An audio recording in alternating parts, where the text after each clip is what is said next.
Bueno, mi nombre es Paola Barba, tengo 30 años, el año pasado terminé de cursar el último año de la licenciatura en fonoaudiología y bueno, todo lo que tiene que ver con la voz me apasiona mucho, principalmente ejerzo como profesora de canto, es el área que más me gusta, el tema de la voz cantada.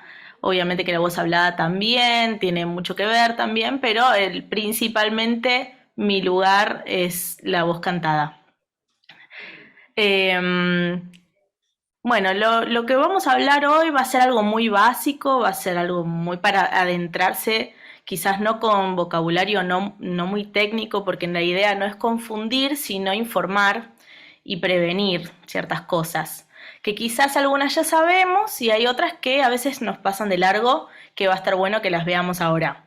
Bueno, esto es como un pantallazo para saber que hay un montón de factores por los que uno puede tener algún problema vocal, ¿sí? Cada cosa tiene su característica, cada cosa tiene algo que lo puede llegar a distinguir, ¿sí? No es lo mismo la voz de Parkinson que una voz eh, por temblor esencial, ¿sí? Tienen sus pequeñas diferencias, o el edema de Reinke no es lo mismo que, no sé, puede ser por reflujo, o no sé, hay cosas que pueden ser distintas, no solamente por el sonido, sino también por lo que arrojen los estudios. Por eso es muy importante no deducir. Siempre lo bueno es consultar, ¿sí? Lo mejor siempre es consultar, no quedarse con la duda. Y esto que decía Eli también, si yo estoy muchos días con la voz estaba de una forma, pasa algún evento o quizás nada en particular y estoy con la voz que no me responde igual que antes, que más los que cantamos, que nos conocemos bastante la voz, bueno, hay que consultar porque es tu instrumento, ¿sí? No se duerman con esas cosas porque a veces da miedo y no, en vano, podés prevenir un montón. Bueno, como para ver, estas son imágenes quizás no son muy lindas para algunas personas, pero por ejemplo, este es el edema de Reinke, generalmente en un fumador, ¿sí? ¿Vieron las cuerdas vocales de antes que estaban derechitas y blanquitas? Bueno, acá tenemos una masa enorme, ¿sí? Por eso suena así también. O sea, no va a sonar, tiene ese sonido peculiar también porque pasa algo muy peculiar también. Y el sulcus, por ejemplo, tengo acá las cuerdas en vez de estar derechitas, hay como surquitos, este es bastante profundo, ¿no? Bastante visible, a veces no son tan visibles, y se genera un arco ahí, un espacio, y no cierra bien. Que esto puede pasar también. Con esto uno nace. Y a veces uno dice, ay, tuve la voz siempre difónica, yo nunca tuve la voz limpia. Bueno, no nos puede estar diciendo que quizás uno nació con algo, que lo mejor es hacerse ver primero con un otorrino para confirmar diagnóstico y después tratar con un fonoaudiólogo para poder compensar. Y después está la disfonía mixta, ¿sí? En la que hay una mala función y hay una lesión también, ¿sí? Generalmente son por mal uso de la voz. Estas son las más conocidas. Acá tenemos lo que se llaman los nódulos y esbozos nodulares. Eh, Casi siempre están atribuidas a problemas de abuso, ¿sí? De mal uso vocal. Y siempre están ubicadas en el mismo lugar y son bilaterales. O sea, quieren decir que están en el mismo lugar, ¿sí? Hay colisión en el mismo lugar, ¿sí? Es un área de mucho contacto. Entonces, no es que solamente hay contacto en un lado, sino en los dos. Siempre son, casi siempre son bilaterales y simétricos. Entonces, si, si yo me voy al otorrino y me dicen, ah, tengo un nódulo unilateral, raro, ¿sí? Empiezan primero con unos esbozos, estos son unos nódulos más grandotes, más claritos, pero después pueden haber unos esbozos que son más chiquitos, que eso es un nódulo incipiente, ¿sí? Está empezando y después eso va evolucionando si yo sigo, canto, me duele, sigo, canto muchas horas, me duele, me arde, sigo, ¿sí? Es mucha actividad excesiva, generalmente sucede por esto, ¿sí? O seguir cantando cantar por muchas horas, puede pasar, ¿sí? Generalmente es por esto. Son tratables, ¿sí? Los nódulos. En algunos casos puede llegar a ser quirúrgicos, pero todo depende, como siempre digo, del criterio del equipo que lo está abordando a este paciente, a esta persona. No, no todos los casos son iguales. Después otros que son muy comunes, los pólipos, ¿sí? Son lesiones exofíticas, o sea, quieren decir que van hacia afuera y que esos pueden estar en cualquier lugar, ¿sí? Y pueden tener diversas formas. Vieron que acá hay uno más rojito, hay otros que son más alargados, están ubicados en distintos lugares y siempre son unilaterales. Vieron que los otros eran de los dos lados. Pero si yo tengo una imagen, voy con el otorrino y tengo una imagen así, ¿sí? Pues pues se podría hablar de un pólipo. Y bueno, el origen es abuso vocal, tabaquismo, reflujo esofágico, un trauma vocal. O sea, generalmente los pólipos son agudos, o sea, aparecen, gritaste un gol fuertísimo y no te recuperaste nunca más. O sea, estuviste muchos días y no te recuperaste. Bueno, puede ser que se haya desgarrado, hay un trauma vocal, ¿sí? Estos son generalmente de aparición aguda, al contrario de los nódulos que son más progresivos. Y empiezan con un punto nodular, después con los esbozos nodulares y después vienen los nódulos.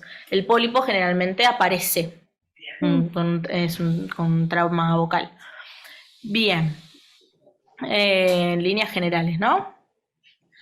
Después están los quistes, ¿sí? Que tienen una apariencia muy similar, al contrario de los pólipos que tienen diversas formas, son unilaterales y tienen esta forma lisa, con forma redondeada, ¿sí? De color amarillento blanquecino. También pueden ser tan relacionados con el mal uso y abuso vocal, o también se lo puede asociar con cuadros inflamatorios e infecciosos. A veces se lo puede confundir con un pólipo que tenga una forma similar, por eso siempre es a criterio del médico, ¿sí? O a veces si es extirpable o tiene que ser quirúrgico por alguna manera, por algún motivo, perdón, ahí se darán cuenta si era un quiste o un pólipo, pero generalmente tienen una apariencia muy similar y son bastante reconocibles. Y después están los granulomas, que son lesiones de aspecto ulcerado, ¿sí? Que mayormente se los asocia con el reflujo, esta cosa del carraspear, del toser, tabaquismo también. Estas son lesiones más posteriores en líneas generales, ¿sí? Y tienen esta formita, ¿sí? Son las más comunes. A veces, no sé si ustedes saben, el reflujo es estos ácidos que están en el estómago que pasan al esófago, o sea, no deberían pasar por ahí y luego pueden llegar a quemar un poquitito ahí en la zona de los pies vocales. ¿Sí? Eso ocurre cuando no nos cuidamos en las comidas, cuando comemos y nos vamos a acostar enseguida, entonces el cuerpo todavía no se hizo la digestión y vuelve a subir ese ácido que está en el estómago normalmente. Claro, y tiene sintomatología, también el estrés, ¿no? También puede generar esto. Claro, los nervios, porque también está todo Sí, conectado, es verdad. Sí, sí. sí. Y también la sensación, por ejemplo, de gusto amargo por la mañana, la voz difónica generalmente al despertarse, sensación de objeto extraño, estas cosas así son, o también el carraspeo constante, ¿sí? Mucosidad, esto nos puede llegar a dar la pauta. Siempre, como digo, hay que hacer consulta con un otorrino que haga por imagen, ¿sí? Nos haga un estudio por imagen y ahí recién se pueden sacar conclusiones. No saquen conclusiones así porque sí. Siempre se consulta, ¿sí? Porque para eso hay profesionales. Tantos años que se forman. Bueno, esto es re importante. El hiatus no es un diagnóstico, ¿sí? Es un signo. ¿Qué quiero decir con esto? A veces vienen muchos y dicen, "Ay, ¿saben que yo tengo hiatus?". El hiatus es un espacio, ¿sí? El hiatus es el espacio que hay entre un pliegue y en el otro, que no hay un correcto cierre en los pliegues vocales. Pero ¿vieron todas las cosas que vimos antes? Todo lo que puede llegar, todo eso puede generar un hiatus, ¿sí? Eh, Hay distintos tipos de hiatus. Hay, por ejemplo, un hiatus posterior en la mujer que es fisiológico, que es normal, ¿sí? Eh, pero también puede ser por diversas cosas. Entonces, si yo me dicen, tenés hiatus, y vos vas a un fonodiólogo y decís, bueno, vengo a tratarme un hiatus. Y bueno, ¿qué generó eso? Es como decir, no sé, tengo fiebre, me voy a hacer tratar porque tengo fiebre. Pero no tiene sentido. No sé si me explico. Entonces, si el diagnóstico es hiatus, hay algo ahí que hay que volver a consultar, porque no puede ser un diagnóstico. El hiatus es un espacio que puede ser generado por un montón de cosas. Así que esto, porfa, ténganlo siempre en cuenta cuando se vaya a revisar. Es como un comodín que hacen algunos médicos. Eh, y es cierto esto, ¿sí? De que no, de que te dicen, ¿a cuántas personas ustedes conocen que dicen que tienen hiatus? Sí, Cantantes. sí. Un montón, un montón, ¿sí? Entonces, ténganlo en cuenta. Bueno, tengo acá las pautas de higiene. Siempre utilizo la misma para enseñar, que es la que da la Sociedad Argentina de la Voz, que ahí dejé la página para que lo vayan a ver. No solamente tiene de cantantes, tiene locutores, tiene, bueno, más en líneas generales. Ahora vamos a hablar de lo que concierne a cantantes, pero hay un montón de información en la Sociedad Argentina de la Voz que está bueno, ahí lo tenemos al alcance y es confiable. También ahí hay contactos de profesionales, hay un montón de cosas que están buenas tenerlas en cuenta, más que nada para saber que hay cosas para ayudar a nuestra, hay asociaciones, ¿no? Que pueden ayudarnos a tener más información para el cuidado de nuestro instrumento y eso está buenísimo. Así que bueno, vamos con los cuidados de la voz para cantantes específicos. Hay cosas que son muy específicas de cantantes. Bueno, yo a veces digo, piénsenlo como que es medicación, ¿sí? Beber abundante agua antes, durante y después de usar la voz, ¿sí? Lo mejor antes de cantar no es tomar ni gaseosas ni alcohol. No voy a... No, imagínense tomar una gaseosa y después cantar, ¿sí? El eructo más chico te peina al de adelante, ¿sí? Entonces, Pregunto por el tema de las infusiones. el mate y el café son secantes, Claro. ¿sí? Uno dice, es calentito. O sea, no es que no vas a tomar mate nunca más en la vida, pero el tema es que hay que tomar agua. Hay que tomar agua. Entonces, no tomo los 8 vasos diarios que debería tomar, ¿sí? Entonces, 2 vasos cuando me levanto, 2 vasos al mediodía, 2 vasos a la tarde, 2 vasos a la noche. No me voy a tomar 1 litro de agua antes de cantar, me voy a pillar, o sea, me voy a hacer encima, no es la idea, ¿sí? El tema es que el cuerpo esté hidratado, porque aparte no tiene sentido, uno toma agua para hidratar el cuerpo, porque el agua va al esófago, no va a pasar por las cuerdas vocales. Entonces, si yo quiero hidratación, tengo que hidratar el cuerpo. Y una de esas gran ayudas, una de las grandes ayudas que tenemos es tomar agua, ¿sí? Después veremos si tomo agua y estoy deshidratado, bueno, veremos, pero al menos con esto reducimos un montón de cosas. El tema de se reduce el riesgo de fonotraumas, el endurecimiento, los pliegues vocales necesitamos que tenga cierta elasticidad, entonces se pueden endurecer un poquito si yo no me hidrato y esto peor, o sea, esto me hace más propensa a tener lesiones. Entonces, algo tan sencillo como tomar agua, porque a veces hay personas que reaccionan como si uno dijera toma agua de la cloaca. pero no, no es eso, es agua, ¿sí? En lo posible, incolora, inodora, ¿sí? O sea, no tiene que tener olor, no tiene que tener ningún color ni nada, no es lo más atractivo del mundo, pero es recontra importante para nuestro instrumento, ¿sí? Háganlo, piensen, ¿no te gusta el agua?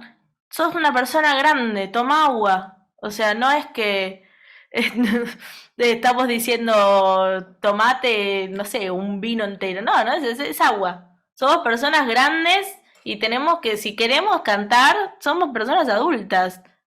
Hay que tomar agua. No sé, el problema es un hábito. No nos va a gustar, nos va a costar, hagamos pasos posibles. Yo tomo 2 vasos de agua por día, bueno, trato de aumentar al otro día a 3. En la que me acostumbro, le sumo a 4 y así me hago pasos posibles. No llego a los 8 de un día para otro, no pasa nada, pero tengo que empezar a construirlo el hábito, porque es necesario. A veces nos agarra ese capricho con el agua y es algo muy sencillo de hacer. Piénsenlo como medicamento. Bueno, me voy a tomar el remedio, el agua, ¿sí?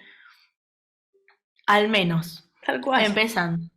Sí, porque a veces si no me gustan las verduras, bueno, sos grande, comé, te hace bien, qué sé yo, ¿sí? Es algo sencillo, a veces no agarro los caprichos. Bien. Otra. Procurar no usar la voz durante procesos congestivos, ¿sí? Si yo no estoy bien, tengo laringitis, estoy resfriada, estoy así, no rindo, eh, no voy a esforzar la voz ahí, bueno, reposo. O hago sonidos que me ayuden, sonidos que me relajen, no voy a hacer cosas que me estresen. Mm. Y bueno, esto también que habíamos hablado antes, el del periodo premenstrual, ténganlo en cuenta, principalmente las que son regulares, ¿sí? Ténganlo en cuenta, que la voz no va a rendir igual en ese proceso, ¿sí? Así que no es que ustedes están mal, sino que el cuerpo, Hace ya lo todas sabemos, claro, ya todas sabemos lo que sucede, ¿sí? Entre otras cosas, la voz. Bueno, esto también.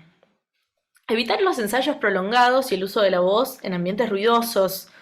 Esto de competir con el ruido. Uno, cuando hay mucho ruido de competencia, uno va a elevar la voz de forma refleja. Es Mm. por reflejo que uno va a elevar la voz. Entonces son esos momentos en los que quizás no te escuchás en el retorno y vos decís, uy, ¿cómo grité hoy? Pero no fue Claro, intencional. Fue por reflejo, no escuchaste y se te activó el reflejo cocleorrecurrencial. Entonces ahí vos empezaste a gritar, ¿sí? tal Es cual. algo fisiológico, por eso lo mejor siempre es tener retorno, no competir nunca con el ruido. eh, y también los ensayos prolongados no son necesarios para nosotros. Cuando sabemos que hay un evento, o a veces nos pasa que vamos a los ensayos de nuestras iglesias y los músicos en vez de ensayar van a aprender la canción. Sí, Entonces nosotros quizás hay partes que nosotros ya las tenemos y queremos llegar al estribillo, por ejemplo, que ahí es donde estamos y esperamos. Llegan al estribillo, los músicos lo tenían bien, siguieron de largo y nosotros nos quedamos -10. Entonces repetimos la estrofa 20 veces, cantamos 20 veces cosas que quizás no, ¿sí? Ahí pone la cara enojada. Pero sí, pasa un montón esto. como Entonces, lo mejor es los músicos por un lado en un momento y los cantantes por otro para ensayar las cosas que nos faltan, porque son 2 cosas distintas las que hay que ensayar. Y después totalmente. ensamblamos, Exacto. Y porque en si el no nos último momento, cansamos mucho. ujú, en el último momento ensamblás. Entonces en la canción de principio a fin, como ellos la ensayaron, esa parte siempre me pareció espectacular, esa manera, y es la manera más cuidadosa con nuestra voz. Sí, sí, ni hablar, ni Totalmente. hablar. Aparte esto del ambiente ruidoso, no compitan nunca con el ruido, porque por más que ustedes piensen que tienen control, fisiológicamente uno va a gritar. O sea, armemos nuestro ambiente que sea agradable. Bueno, yo sé que es mucho pedir. No, Esta es complicada, yo sé. Pero al menos en el día que vos decís, este día me toca cantar, este día tengo mucho ejercicio vocal por delante y descansar. Favorecer, al menos del que sea de 8 horas, sería lo ideal. Yo sé que en el mundo en el que vivimos, esto a veces no puede ser posible todos los días. Sería lo ideal todos los días, ¿no? Pero cuando tengo que cantar, que sea como un sí o sí, porque el cuerpo no responde igual, Mm. porque no solamente es la técnica, sino es la letra, la melodía, la estructura, muchas cosas de memoria. Vieron que cuando uno no duerme bien y está cansado, está medio turuleca, uno está en otro lado, Sí. no prestás atención igual. Bueno, antes de comer, antes de ensayar, comer bien, comer livianito, ¿sí? Al menos 2 horas antes de cantar, intentar no comer tanto, ¿sí? Esperar para acostarse por lo menos 1 hora y media después de comer. No es que como y ya me acuesto. Y no hace falta tampoco irte a dormir. El hecho de derramarte en el sillón así, bueno, es símil a acostarse.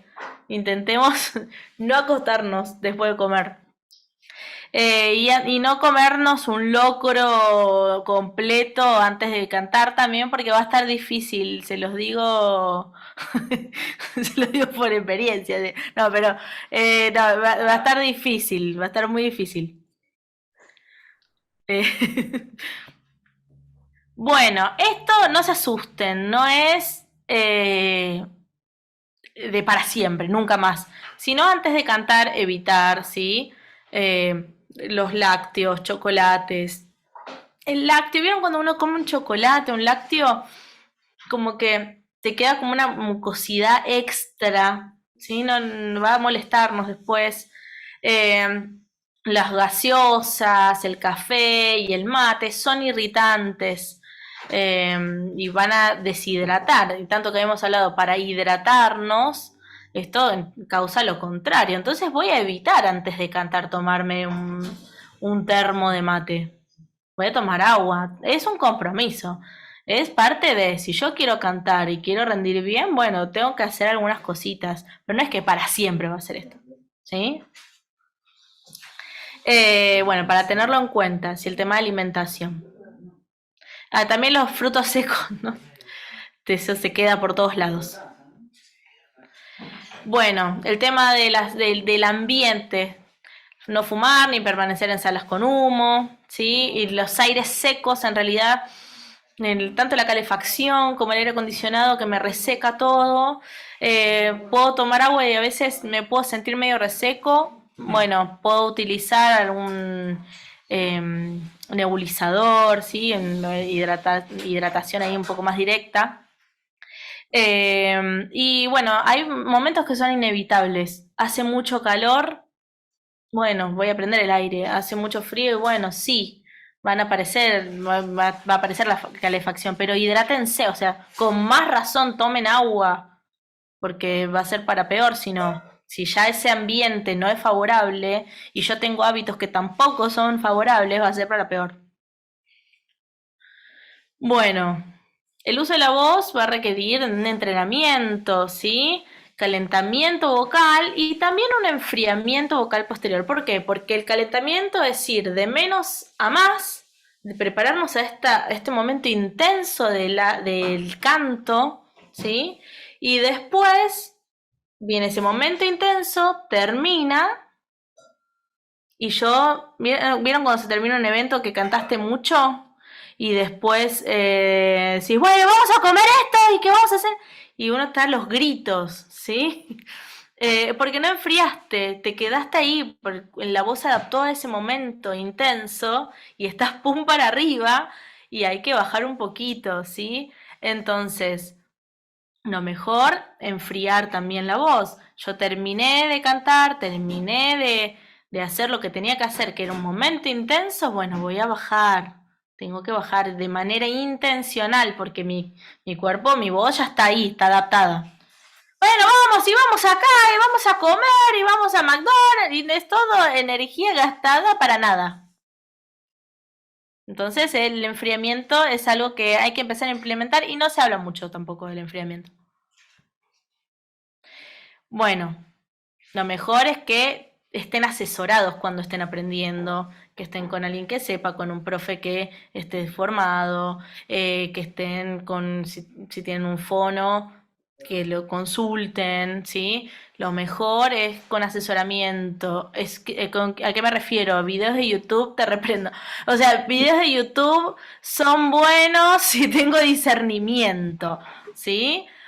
Pero si yo todavía estoy aprendiendo y desconozco un montón de cosas, si 5 tips para cantar sin romperme solo, o sea, porque la persona te da los consejos, pero vos estás solo, hay alguien que te está hablando, pero esa persona está hablando en una cámara, no te está hablando a vos, que tenés necesidades únicas según tu cuerpo, tu edad y tu sexo, ¿sí? O sea, todo tiene que ver con algo único. Entonces, si yo voy a estar ahí recibiendo consejos de alguien, algo totalmente genérico, no, lo mejor es alguien especializado que te vea, aparte es más lindo, socializás, es piola, es piola.